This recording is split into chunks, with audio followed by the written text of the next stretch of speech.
the standard, the normal. Maybe we can figure it out on the POG state or something like Yeah, that. I'm Really down. dig into it, make sure that we can get some terminology sorted out, as is the LCK way. But here we are, into the draft for game number 2. Nongshim on our blue side this time around. First pick going over to HLE. They will be taking away the Malphite one more time. Just to refresh everyone, we had Rumble, Jason, Varus banned away, and then Mbessa, Malphite, and Yunara taken away on the other side. So see whether these bans do stay the same already. Slight difference with the order. We'll see whether that means anything. The Malphite's gone once again.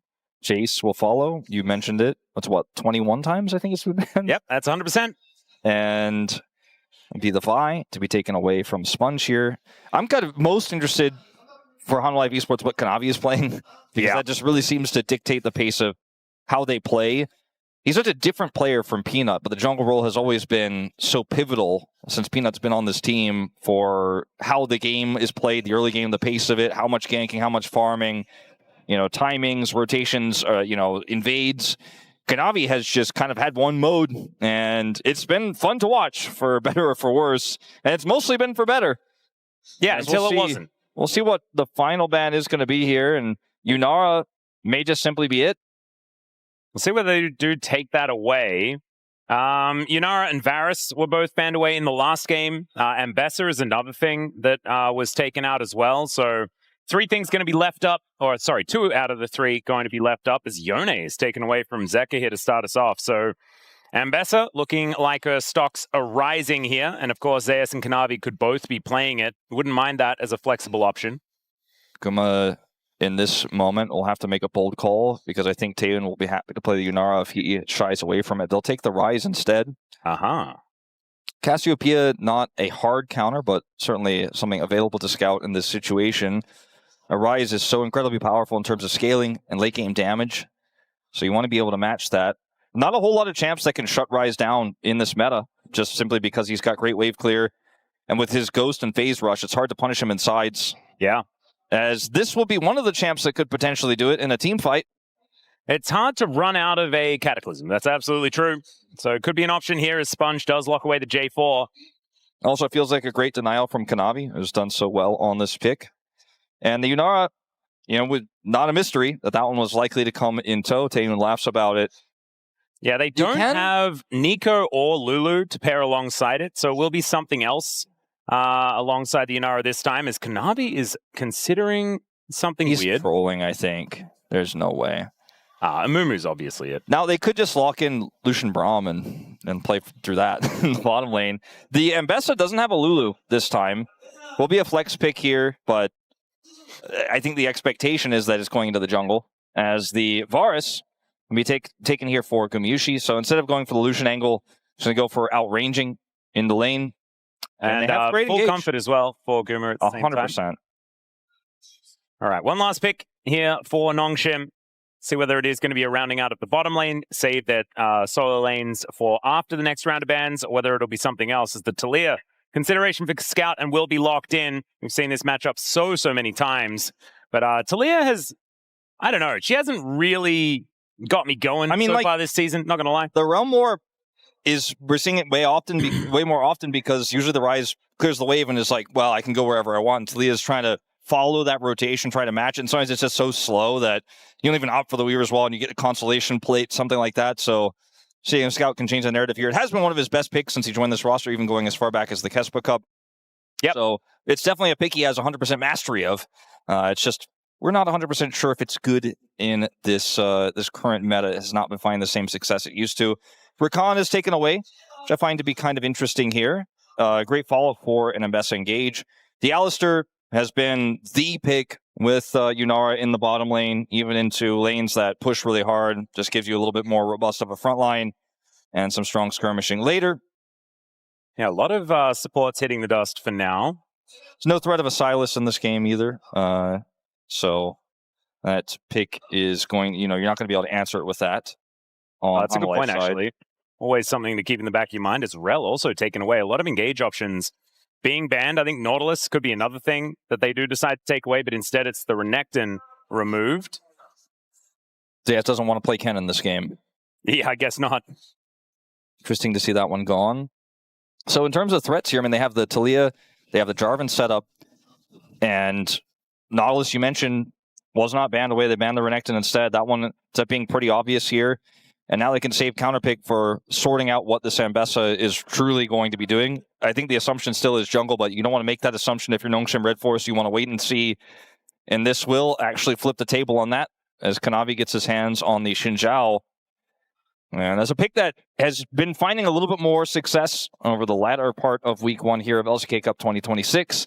And the final question is, what is Delight playing?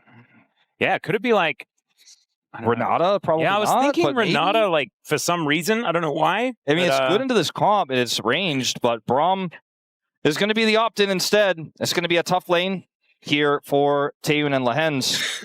And the final pick here will be the answer to that Ambessa top lane for Kingen. All right, what are we doing? He looks like there's almost a grin on his face. It's just going to win it. And this is a tough matchup in the Ambessa. So we'll see how he does go, but will be an absolute menace later on into the game. A lot of DPS available here for Nongshim with that one locked away. This could have been one of those comps where a tank is locked in towards the top side of the map, but obviously into an Ambessa it doesn't feel fantastic. And instead, it's a 3-threat comp, and will be doing a lot of damage in the later stages. And against decently low range, I know Varus has a lot of range himself, but outside of that, everyone else is up close and personal. The Gwen will thrive. I think Nongshim need to be incredibly confident with their setups and engages. If you go in, there is no going out. Like, if you start a fight, there is no canceling that fight, because there's a Braum on the other side, there's Chains of Corruption, there's an insane front line. Now, when Zeka's Actualizer is online, they are just going to fall to pieces if they try to disengage. So you're going to have to see Nautilus working in tandem with the Jarvan. The Yunara ultimates are going to have to be on point. The follow-up is going to have to be fast for Taeyun, because they need to win the fights quickly, as if those fights go longer, it's a big problem. And they also can't really, mess around in the neutral. If they play slow, that Varus poke will just continue to chip away. So they're not going to be able to passively sit around on this one. They're going to have to play through vision, fight for vision, and constantly be ready to go in as a coordinated unit. That was, for the first half of the game in Game 1, not the case, but they were able to do it there in the end. I'm really intrigued by these drafts and how they're going to work, but Gumayusi on his own skin on the Varus as well. Very, very cool to see. Let's get on to the Rift here for game number 2.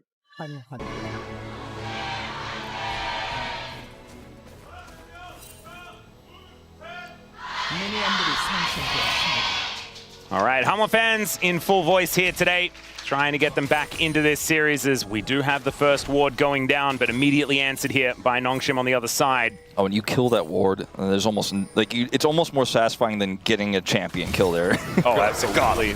Oh, hook coming on through here. Is Delight already taking a bit of damage? When you get the ward and a champion kill, or at least 2/3 of the health bar, you feel pretty good about that as well. Yeah, Taeyun stacking the Q on a ward as well, and then able to transition that into a lot of damage onto Delight. So high value, as Nongshim starting off this lane in a pretty good position. It's kind of unfair. Yeah. See, he's going to continue to stack another one. Lehens is going in. Yeah, well, Lehens is going to find the passive stun onto Delight after not quite hitting the anchor. Lehens does this a lot. It's something that Barrel does with Nautilus, where you aim like this, and if they try to predict where you're going, then you hit the wall, and then you get the root on them anyways. And when you have a health advantage like this, it feels like it's kind of like he's game theoried the play, where he's like, well, no matter what, I'll get something out of this. Yeah. Looks silly, but actually ends up working a lot for them. And right now they have full control of the wave. Hook going to connect here onto Gumayusi as well, as he has to flash out of the way. And once again, Lehens avoids getting stunned by that Winter's Bite concussive blows. Oh man, Nongshim really taking control here of this lane towards the bottom side. Really aggressive plays from Lehens working out. The stacked Q from the ward was the beginning of the snowball rolling. Taeyun does take a lot of damage here though on that follow-up, so needs to be careful, but this is going to be the wave crashing through. Free win here for Nongshim in this early laning phase. Yeah, might even be able to go get a cheeky cull. Yeah, that's what I think he's going to do. If he has enough money, he probably does. Well, we'll have to see exactly where he is going to go there. Has opted for the cleanse, but it's a teleport on the other side, so no barriers to be watched out for here. There it is. And you're exactly right. Okay, so we do have the cheeky cull and straight back to lane. So not exactly the most power as far as extra stats, but going to be really banking on that mid game for when that is going to proc. The closest thing to like a Rod of Ages for a champ like this, right? An AD carry who scales incredibly well, is you get that free lane push through, and then you get the free cull, and you're like, all right, well, this is going to be more money later. And, you know, the cull gives you some additional stats, not really a lot to write home about, but it is going to be a feeling of like, okay, I've kind of gotten through some of the toughest part of my game, and I'm going to have a really fast spike later on. And you don't really pay for it either. Yeah, you get money out of it. The lane is nowhere near pushed into their turret. Home Guard's going to be helping out there, so Zeka moving in towards 2 people. Not sure about this one here, sir, as he's taken down to 100 health, but Nongshim not going to push the issue. They'll just take the ghost and get themselves out. Guma going to back here. Does have teleport, so can just go straight back to the lane. So he is going to manage to continue to have a CS advantage here. Yep. And his tier is going to start stacking up as well, so not too bad. Also with a cheeky longsword for a few extra stats in comparison to Taeun, but he's already picked up 10 stacks on his cult, and so getting closer and closer to that payout. As Kanavi here towards the top lane, Kingen could be in trouble as he is pushed very far up. Zeus now dives on in. Zeus going down relatively low, but the flash from Kanavi will get the return flash out of Kingen as well. He's in the mist, but Gwen this time is not immune, and that is first blood over to Kanavi once again. Yeah, I guess he really thought that perhaps that would be enough there with those extra resistances, despite the lack of immunity, to get that kill back on the Kanavi, but commits his flash, try to buy the space. Gets Kanavi's flash in return. Will go down. And you saw Sponge was heading to maybe pressure the bottom lane there, but didn't really work out timing-wise and went to Krugs and then wasn't able to make a cross map happen. Sponge has now fully cleared his bottom side and is looking to potentially make an impact on that long wraparound here, but they have a control ward defensively here, and I think Guma and Delight should be fine with this wave pushing. Now, if Scout had level 6, this could be a little bit scary. He's still going to come over. Yeah. He's going to be the one that walks over a ward, but Sponge is just blocking off the retreat here. And remember, Gumayushi does not have his flash available. There's the flag and drag, and the flick back onto 2. Scout locks down the kill, and man, I mean, asking the question of what Nongshim had for breakfast is pretty obvious. It's probably ramen, but oh my goodness, it must have been good. Yeah, I mean, they've got a lot of products, and a lot of the staff is eating it here every day. That's a very good point. Yeah, it smells really nice, so I'm a little bit jealous. Zeka is going to Realm Warp. All right, let's see whether HLE can make the play work themselves, as they will be able to grab a plate, and Kingen is just dead. No flash, no chance. And Zeka able to tank up the turret quite comfortably there. So the answering kill does come on through. Yeah, and it's the, you know, the Taliyah that makes the kill happen first this time around. Wasn't stopped on that rotation, but no answer for that Realm Warp, and Zeus did not have to commit his ultimate there on the top side, and they will also get the Dragon in answer on the bottom side, so winning on both sides here. So Hanwha Esports taking a significant gold lead off of that turnaround. Really like how that setup happened on the bottom side, but cannot ignore what happens right afterwards. Very significant here for Hanwha Life. And especially when Kingen's now at 0-2, we know how important it is to get that quest loaded in towards the top side of the map, because otherwise you just find yourself behind in experience for the entirety of the game. And the more Zeus gets ahead, the more he can zone Kingen away, and it can become quite difficult. Taeun here, though, going to comfortably clear out this minion wave, and he still has a decent advantage up against Gumayushi with a 10 CS lead. And Kingen still doesn't have his ultimate. I don't think there's a window here for Zeus, really. He's like 1 minion away. But could have been scary. Kanavi was relatively nearby. Yeah, it's a full level in the lead here for Zeus, as Kingen does hit level 6 now, so that needlework up and available. Just don't think he can really use it here, and it's going to be Zeus continuing his lead, continuing his advantages. This is the first time we've seen Taliyah pick up an early kill, though, here in LCK Cup. See what Scout can do with the lead he picked up there, and gave an advantage to Taeun as well, who will have that call here, 54 minions. So it's a really even game right now, across the board. Level 6 here for Gumayushi, so Chains of Corruption now online.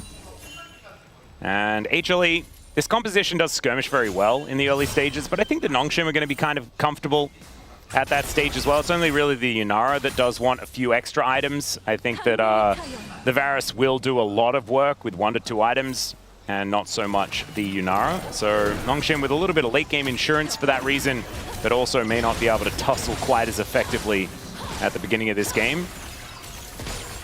But that color's about to cash in. Yeah. I mean, it's... Lehens. Activating Hex Flash. You know what? I'm looking at the player cam. Barrel left, but I feel like his spirit remained. Yeah, no, 100%. Like, in the form of Lehens. Those wall dredge lines I was talking about earlier, that's a barrel thing. There you go. Doing. And, all right, his player cam reaction, well, he had a little sigh, but it looked like he didn't really care about it too much. Nah, you got to activate Hex Flash. That's it. Must be the reason. Why do you pick Hex Flash if you're not going to use it? Exactly right. Well, Kanavi looking for a bit of an angle here towards Scout. The ghosts have been popped on both sides, but Sponge moves his way over. That is going to mean that Nongshim are going to be A-OK. Kanavi not quite able to find an angle here as Delight moving towards the mid lane. Does have that Glacial Fissure up and available. Double control word. Well. Got to work on that communication as Kanavi. Lehens finds himself behind enemy lines, but also in a very uncomfortable position. It's a great Cataclysm, though, as there's the ulti in from Zeus to spell the end of that Nautilus. Kanavi will go down, but it's already a one fight here for HLE as Kingin trying to do what he can, but it's a double for Zeka. And it's now 2-5, HLE securing a big lead. This was such an opportunistic play from Lehens. It looked like initially might have worked because Scout's there with the follow-up, and that's the kind of decisive call I was talking about. You can't go in and say, never mind, we're not gonna play this one. You have to actually look for the follow-up fight. They obviously didn't have their AD carry there. Guma wasn't there either, but the shove was there. Scout's with the follow-up damage, but Lehens just takes so much on the opening salvo. As look at this, he goes in, Hex flashes, drops the ultimate onto a Xinjiao, so that's kind of part of the issue here is you can't really kill Kanavi fast enough despite the fact that Scout's so quick with the follow-up. Kingin shows up here as well, but there's just no real range damage. Scout's like, I got no cooldowns. Kingin just gets kited, and Zeka is just going to have way more damage throughput than Natalia at this type of moment, so... Another fight breaking out. But Nongshim kind of realizing they're not exactly as well positioned in these skirmishes as HLE. One grub did go over to Nongshim, but it looks like the other two will belong to HLE after getting themselves the first Drake as well. So a Cloud already done. It's under a minute until we have this Chemtech Dragon coming up. And HLE, if they can get themselves into a position where they have that double dragon, that extra dragon control, it's something that Wadid was talking about on the space, was a bit sloppy from HLE in game number 1. Was that dragon control? Well, this game around, they could be adjusting that one. And it's just one team fight that was really, could be what puts Nongshim back into this game, especially with this Yunara about to cash in the Cull. That's going to put a further lead here for the AD carry of Nongshim RedForce. Taeun just for the moment solo here, but we'll have his friend Lehens joining in just a moment. I'm kind of looking at this game now as how much of a lead can Hanwha Life have to stabilize the game state so that the Rise can get third item actualizer? As Delight does not care about this. No, just stands beside Gumayushi and is going to be A-OK. And Navi's coming down. Not really a dive available, but here's the Cataclysm as Zeus gonna look to go 1v2, finds a public execution as he does put Kingin into the sky, but he's now looking to try and dash his way out, not exactly finding it here, as there's the Flag and Dragon, down will go the Ambessa. A well-needed kill here for Kingin towards that top side of the map. Now actually has a gold lead. Can they deny Dragon? I just don't think so, though, and this does help Kingin a little bit, obviously getting a second kill of the game here, grabbing some plate gold. This is going to be huge for the Gwen, but it's Ocean Soul here for Hanwha Life Esports, but they bought themselves a ton of time for the scaling Rise. And so it feels like an even exchange across the board. Yeah, I would say so. In terms of gold, obviously better for Nongshim, as Zeus here, just not really much he can do. The Flash Cataclysm looks for the turnaround. There's no angle, unfortunately. And keeping Kingin relevant, I think, is incredibly important in this game. If the Gwen isn't able to actually threaten kills, then she really is kind of a dead weight. And so, feeling better about that one. I think understanding where they need to be putting their attention is, speaking of attention, HLE throws theirs towards the bottom side of the map as now Lehens in a lot of trouble and will just be popped like a balloon. Down goes the Big Daddy. It's a second death here for Lehens. Even though he has Aftershock, he's just not that tanky. And that's just going to be a little bit more bottom side control here for Hanwha Life Esports. Like I said, it's not the end of the world, but just some additional gold. Holding on to this lead. Zeka stacking his tier, stacking his Rod of Ages. And yes, Yunara is a late game threat, but that Rise is a real scary one. as we've seen so many times, and he has 3 kills in this game.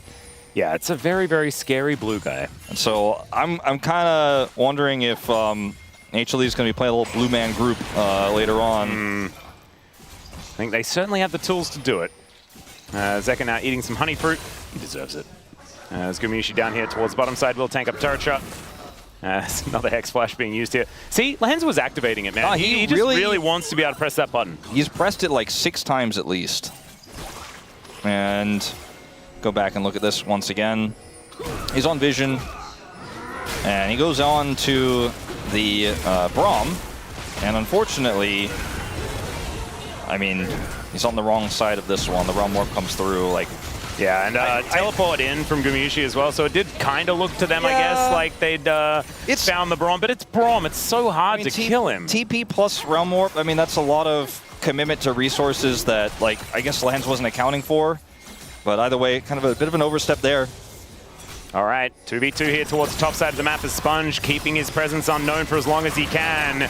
King in, down to 50%, but there's Kanavi making his way forward. Great knockup as Kanavi is so close to dead. He'll be taken down first, and Zeus, not long for the world either. Zeka is going to show up, and meanwhile here towards the bottom side, it's Gumayusi being knocked up into the sky. Taeun trying to take him down, and will be able to get him here as Delight able to assist the kill there towards Lehens, who does fall for the 3rd time, but he'll be saying worth in all chat, especially with that extra plate going over. Plate going over to Scout. They end up getting the AD carry in the bottom trade, so it's definitely a trade up. And then here, Sponge plays this super well. Kingen kind of baiting ready. Like you said, he waits. Sponge waits for the last possible second to actually see how much value he can get. Has a Cataclysm here, and there's no way to get out of the needlework, as Kingen is just able to cut through them. And then Lehens is just like, I'm going to tank this. Bit of an awkward spot here for Guma to back. It actually means that Lehens can get the ult off before he starts tanking and then just hold the turret aggro long enough. Taeun pops his ultimate there, gets charged up, and it's a trade up. They get plate gold there, and because of the rotation of Zeka up to the top side to try to look for that play there after the kills go down for Kingen, he's not there in the mid lane, so Taeun picks up a plate. So 3 plates in his pockets, starting to get to become a larger threat himself. And Nongshim take a gold lead, a significant one here for the first time. Man, I am very frightened about a theoretical level 20 Gwen. That just, I mean, running with scissors was dangerous enough, right? When it was level 18 at the maximum.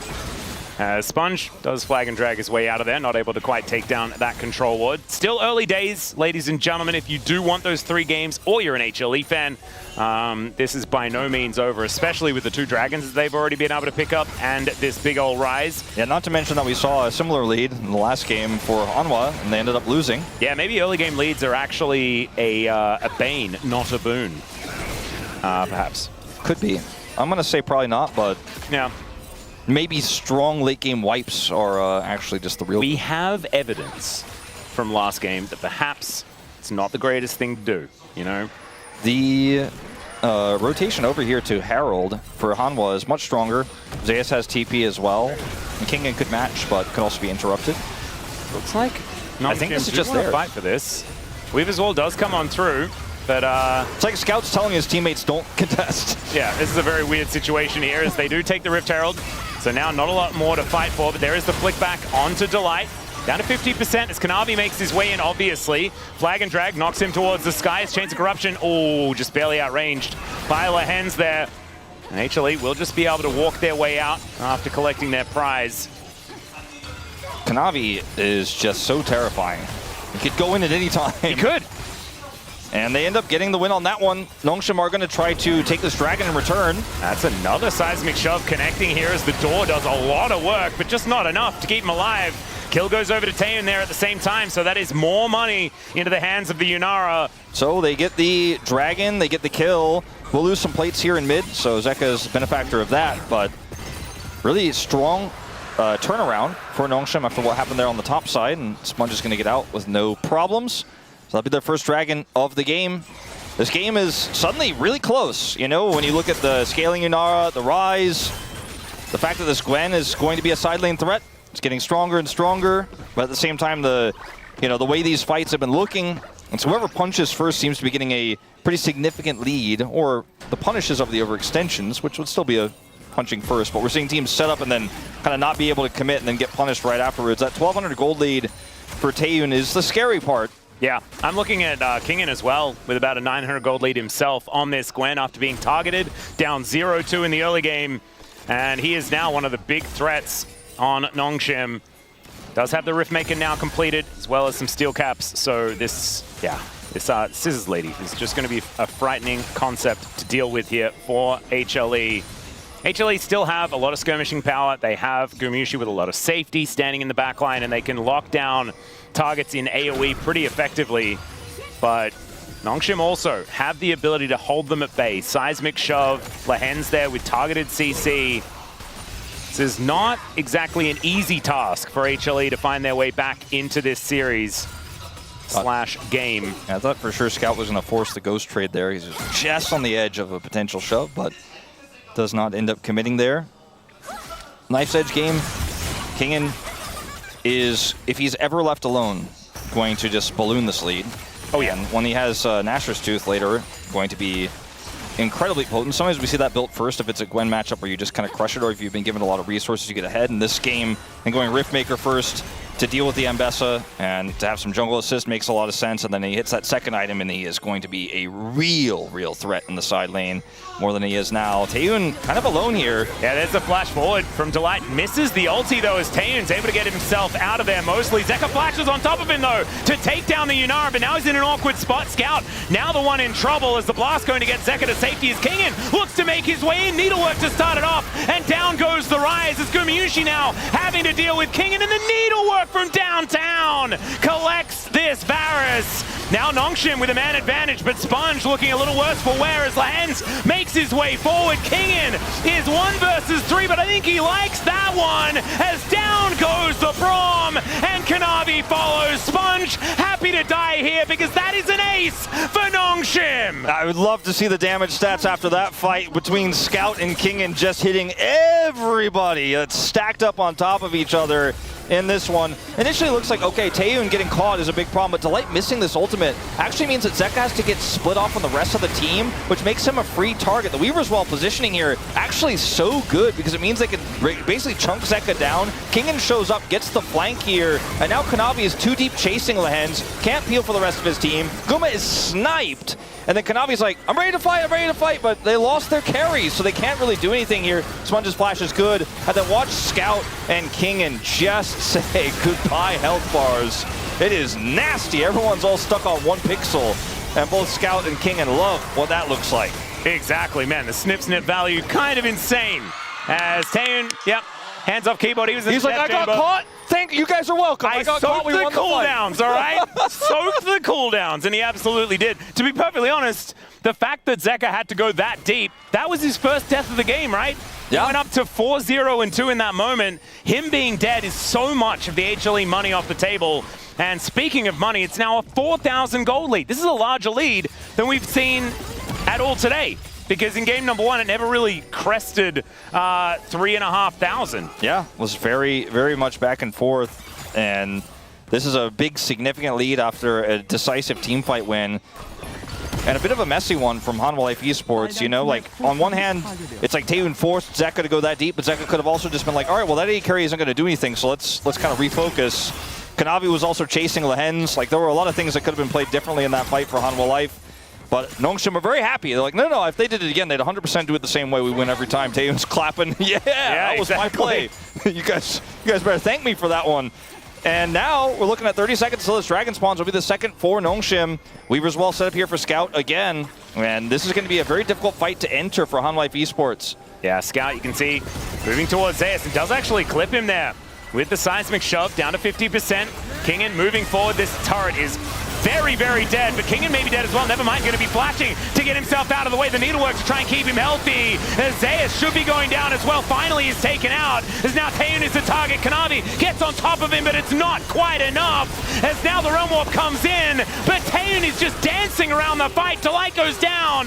Lahens is dead as well. Zeka and Gumiyushi still up and available as mid laners and AD carries both left standing. Yeah, it's a bit of an exactly even trade between these two. Taeyun just does so much damage. Kanavi is like, I kill this AD carry, right? And Taeyun's like, it's patch 26.1, actually. I'm sorry, sir. We do a lot of damage. And he has that Kraken Slayer slamming into the end of the enemy team. And it's going to be a call here from the Nongshim about the next dragon fight. Yep, letting him know exactly what cooldowns are up and available and all that sort of stuff. And checking flashes and things like this. And then Zeus flashes away here, and then the turret actually does a lot of extra damage, so it survives a little bit longer, but the core issue here is that Kingen is isolated, and Sponge isn't able to get on top and peel for him. He does ultimately get in and zone the damage away from Taeyun, just has to deal with Kanavi only, and then Lehens here does die, but look at how much damage Taeyun does in this interim, as Guma's just not able to close the gap. Zeka cannot do enough damage, and they're still going to reset here and get the faster take on the dragon, so the end result is the same, despite an even trade of kills there. They take the second dragon, they remain in a near 5,000 gold lead, and now IE is done for Taeyun. Yeah, that's the scary part. That was just a BF sword that he had in his inventory for the last fight, and now it's going to be much more scary. And Zeka is only half of his actualizer, whereas the third item is complete here for Scout. He has Crypt Bloom, so the carries are just so much bigger here for Nongshim, which makes it really tough for example, Zeus and Kanavi to actually get on top of the backline before they're just blown up. And it's an 80 carry meta for a reason. Yeah, and it's a 2-level advantage for Kingen as well. He's level 16. Maximum level on his needlework.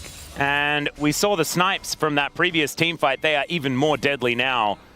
And so with a 4,500 gold lead, couple of dragons now picked up. We were commending the double dragon that HLE were able to put together in the early game, but since then, the game's kind of fallen apart. And we'll see whether Nongshim can cleanly close this one out. They probably have it pretty clear in their mind that anything can go wrong and they can just lose the game. 100%. That's precisely what they capitalized on in game one. 100% that could happen, but if they can maintain vision control, I think it becomes a lot more tough for Hanwha to engage on their fed carries at this point. And so vision game, I mean, look at the pings. I was probably from Lens, he's just like pinged please assist like 7 times there on the top side of the map. He's like, put those wards down if you got them. And maybe they're telling the Hens to put those down, but either way, they're getting vision around the other side of this Baron pit now, and it's very easy to turn off of it with this Talia that's got Weaver's Wall. They have control over mid. I mean, this vision toggle shows that like they can see almost everything except... Yeah, Kingen possibly discovered here as Zeus and Zeka are going to try and hold him in position. Let's see whether Kingen can get this one done. Remember, he has an arm guard and Zeka is almost just straight up dead. Public execution comes on through and Kingen does go golden. Now the fight on the other side of the rift with the man advantage for Nongshim. They get the double knockups with that ulti out of Lehens as Scout will show up. They take down Sponge though, and Kanavi taking so much damage. And he will finally fall down. 2 for 1, the trade in favor of HLE. And I just don't see any way that Hanwha Life Esports can use this, though, at this moment in time to actually get further value. I mean, they don't have their jungler, they can't take Baron, so it feels like a good trade up for them isn't necessarily enough to lead to a comeback just yet, as it takes 2 to kill Kingen, and he almost trades it back. We didn't see the end of this fight post-Zhonya's, or post-Arm Guard. So he does drop this down here when he goes super low, gets the flash out of Zeka, and they just slow play it from here. He's got range damage. Yeah, Snip Snip not quite connecting, and Zeus with a little bit more range to play with as those buttons come back up again. It's a lot of damage onto Sponge here. Like, he just pops, but Kanavi will die in return. It ends up being an even trade on the top side of the fight, which is a good thing for HLE considering they were outnumbered. Yeah, exactly, and Gumyushi actually doing a lot of damage in that scenario. That same turn possibility is there without Weaver's Wall here for Nongshim on this Baron potential take. As already saw the last game tossed away. Yeah, and Kanavi does have flash, so he can get into that pit. It's going to need to be a turn here for Nongshim as they look for Zeus. Flick back, not going to quite connect there though. And Nongshim now regrouping one more time. They drop the Baron aggro, they let it reset. I think is the wise call. I don't think Zeka has his actualizer just yet, but he might in this fight. It would be huge if he did. Well, Kingen looking for a wraparound. There's the engage from Lehens. Cataclysm through from Sponge. They're looking for Gumyushi, but he gets the relative safe. Never mind. Kingen gets on top of him, diving in towards that backline and will be able to eviscerate this Varus. And Kanavi falls as well. Zeka not enough that he can do, and the Weaver's Wall is going to come through to take him out. That is going to be another threaded volley, a big old rock to the back of the noggin, and down will go the Rise. And now Nongshim should be able to take this Baron. It looks like Nongshim is poised to take this series. There's no actualizer in Zeka's inventory. He cannot alone 1v9 this team fight, essentially. as Gumayushi, he's got his shield from his Edge of Night, but it's popped instantly, and Kingen just gets on top of him. And on the bottom side of the fight, Zeka is just really struggling to close the gap here on the back line. Offers a decent amount of damage to Sponge and Lehens, but now all he can do is kind of phase rush his way out of here. He's trying to do what he can. Zoom in, let me out of here. Not going to get out. That is going to be Baron going over, and what should be now a 7,000 plus, 8,000 plus gold lead here for Nongshim in the ensuing fight. Guma thought he was safe there, but the engage from Sponge was fantastic. I thought he was safe. Honestly, I felt like he'd done enough to get himself out, but instead, Kingen dashes, flashes, and he's right on top of the Varus. Not a lot that Gumi can do when the flash is on cooldown. And so now you got a shield bow done for Taeun as in goes Sponge, looking for that blue buff, will not collect it as the anchor just barely not finding the backside of that Xin Zhao. I mean, the copium for Hanwha fans is like, you've got to rise, you've got a lot of wave clear. Maybe somehow you can just hang on here. It's still a 2 Drake apiece game. That 2 minutes left on the Baron, though, is going to feel so oppressive. They still have this Gwen. Oh, God. And look at Scout's items, man. He's got a Rabadon's completed. He got the Rabadons. Still no actualizer for Zeka. This is going to be a free dragon, but I think if you're Hanwha, you're like, yeah, I mean, you take it. As long as you're not killing my Nexus right now, that Baron timer is going to get smaller. That's the best we can hope for. As you see Zeka in the top lane farming as fast as he can to put that item together, but he'll still be a full item behind. However, you know, it's a lot more burst-oriented the way Scout plays this one out, and if the front line can stay alive and he can do that damage, maybe he could be in a miracle world. Well, the reason why they get back in, there's the actualizer finally complete way later. I would have liked it. He's so incredibly far behind his opposition here in Scout. Man, this is such a huge deal for Group Baron as well, as Nongshim, with this upset victory, will be able to get them within touching distance of the Elder Group. And after our next series, could be that T1 will be able to even the scoreline if Nongshim are able to close this one out.